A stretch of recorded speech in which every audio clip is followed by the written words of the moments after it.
पहलगाम, क्योंकि पहलगाम हमले के बाद देश का माहौल पूरी तरह से बदला हुआ है। आतंकियों और उन्हें पालने वाले पाकिस्तान के खिलाफ लोगों का गुस्सा 7वें आसमान पर है। लेकिन जिस तरह से सेना प्रमुखों और देश के रक्षा मंत्रालय की बैठकें हो रही हैं, वो इस बात की ओर इशारा कर रही हैं कि कुछ बड़ा होने वाला है।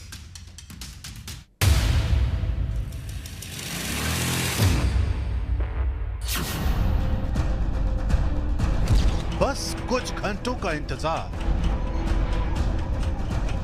पाकिस्तान पर होगा बड़ा प्रहार। पीएमओ में बहुत बड़ी बैठक, कुछ बड़ा होने वाला है। देश की राजधानी दिल्ली में हो रही हर हलचल पर इस वक्त दुनिया की नजर है, क्योंकि बीते कुछ घंटों से जिस तरह से देश का गृह मंत्रालय, रक्षा मंत्रालय, सीडीएस और पीएमओ एक्टिव हैं, वो इस बात की तरफ इशारा कर रहे हैं कि अंदर ही अंदर जरूर कुछ ऐसा हो रहा है जिसके तूफान का सामना पाकिस्तान को करना पड़ सकता है। गुजरे 24 घंटों पर नजर डाली। चीफ ऑफ डिफेंस यानी तीनों सेनाओं के प्रमुख जनरल अनिल चौहान की रक्षा मंत्री राजनाथ सिंह से मुलाकात। ये मुलाकात करीब आधे घंटे तक चली। रक्षा मंत्री राजनाथ सिंह और प्रधानमंत्री आवास पर मुलाकात। ये मुलाकात करीब 45 मिनट तक चली। इन बैठकों से पहले बीएसएफ के डीजी दलजीत सिंह चौधरी और गृह मंत्रालय की बैठक हुई। ये बैठक करीब 1 घंटे तक चली। एक तरफ दिल्ली में बैठकों का दौर, तो दूसरी तरफ केंद्रीय मंत्री डॉक्टर जितेंद्र सिंह ने उधमपुर के डिप्टी कमिश्नर ऑफिस में अधिकारियों से मुलाकात की। मोदी जी के नेतृत्व में सारा देश आश्वस्त है। पहलगाम के बाद मोदी जी ने स्वयं देशवासियों को भी आश्वासन दिया, स्वयं वो हालात की मॉनिटरिंग कर रहे हैं। और यहाँ पर इसलिए बैठक करने का इसके पीछे ये भी विचार था कि कठुआ और उधमपुर बेल्ट में कुछ एक दिनों से इस तरह की गतिविधियाँ हुई हैं। अभी पिछले ही दिनों हमारा एक जवान यहाँ पर शहीद भी हुआ और कुछ ऐसी सूचनाएं थी कि यहाँ पर भी आतंकी इन पहाड़ों में घूम रहे हैं। यहाँ टोपोग्राफी थोड़ी सी कठिन है। बैठकों का ये दौर सिर्फ भारत तक सीमित नहीं है। अफगानिस्तान की राजधानी काबुल में भी एक मुलाकात ने पाकिस्तान की चिंताओं को बढ़ा दिया है। ये मुलाकात हुई है अफगानिस्तान के विदेश मंत्री आमिर खान मुत्ताकी और भारत के शीर्ष राजनयिक के बीच, यानी घड़ी का कांटा जैसे जैसे आगे बढ़ रहा है, वैसे वैसे पाकिस्तान के लिए अनहोनी की आशंका आकार लेती जा रही है। क्योंकि पहलगाम में आतंकियों ने जिस तरह से हमला किया, उसने न सिर्फ लोगों का नरसंहार किया, बल्कि भारत की अस्मिता को भी छलनी करने की कोशिश की है।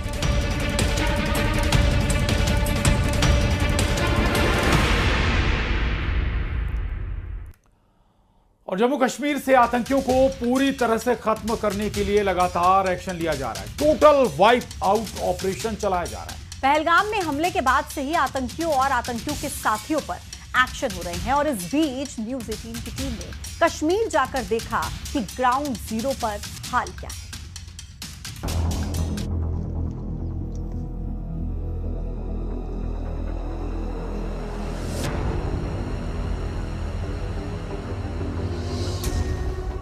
जम्मू कश्मीर से आतंकियों को पूरी तरह से खत्म करने के लिए लगातार एक्शन लिया जा रहा है। टोटल वाइप आउट ऑपरेशन चलाया जा रहा है। पहलगाम में हमले के बाद से ही आतंकियों और आतंकियों के साथियों पर एक्शन हो रहे हैं। एक के बाद एक आतंकियों के घरों को जमींदोज किया जा रहा है। 14 मोस्ट वांटेड और जम्मू कश्मीर में एक्टिव आतंकियों की तलाश की जा रही है। लगातार सुरक्षा बलों की छापेमारी चल रही है। जम्मू कश्मीर के डोडा जिले में उन आतंकियों के घर पर छापेमारी की गई है जो पाकिस्तान में रहकर यहां दहशत फैला रहे हैं। डोडा के भद्रवा, बल्ला, गंडो और साजार इलाके में करीब आधा दर्जन आतंकियों के ठिकाने पर यह कार्रवाई की गई। सुरक्षा एजेंसियों का मकसद उन गद्दारों की जड़ें काटना है जो विदेश में बैठकर मुल्क में दहशत का जाल बुन रहे हैं। ऑपरेशन तेजी से जारी है और हर संदिग्ध गतिविधि पर नजर रखी जा रही है। उधर पहलगाम हमले की जांच में बड़ा खुलासा हुआ है। एनआईए सूत्रों के मुताबिक एनआईए अब पहलगाम और अनंतनाग की पहाड़ी इलाकों में गुज्जर बकरवाल समुदाय के लोगों से पूछताछ करेगी।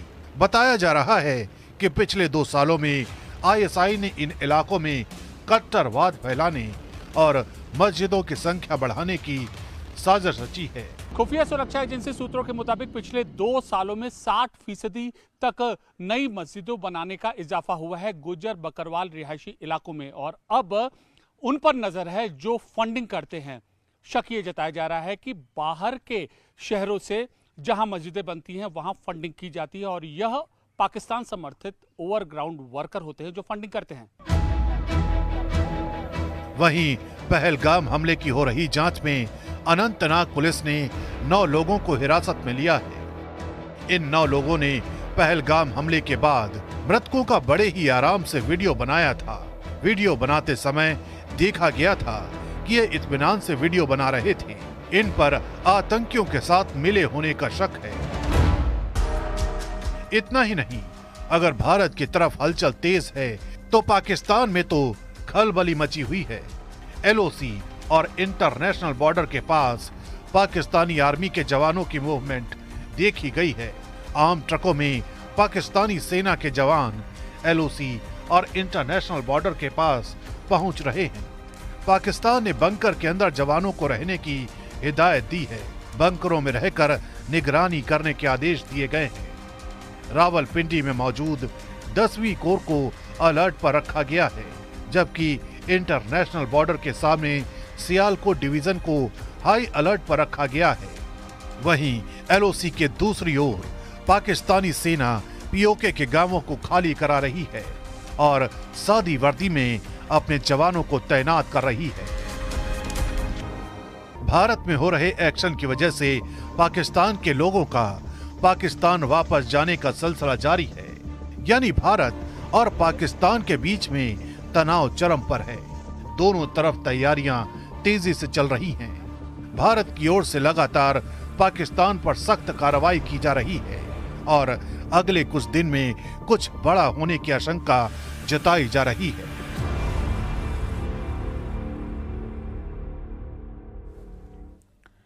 तो पहलगाम आतंकी हमले के बाद कांग्रेस के सियासी गलियारों में नया बवाल छिड़ गया है। कांग्रेस सांसद शशि थरूर इस घटना को लेकर क्या कह रहे हैं वो आपको बताते हैं। बिल्कुल, दरअसल उन्होंने कहा कि खुफिया तंत्र की नाकामी से इनकार नहीं किया जा सकता, लेकिन हर बार कामयाबी मुमकिन भी नहीं। शशि थरूर का यह बयान आया तो कांग्रेस के ही उदित राज भड़क गए। पहलगाम हमले के बाद देश की राजनीति में भी जबरदस्त आक्रोश की लहर है, लेकिन कांग्रेस में इस हमले के बाद एक अलग तरह की सियासत चल रही है और इस अलग तरह की सियासत का असर ये हो गया है कि कांग्रेस नेता उदित राज अपनी ही पार्टी के बड़े नेता शशि थरूर पर आग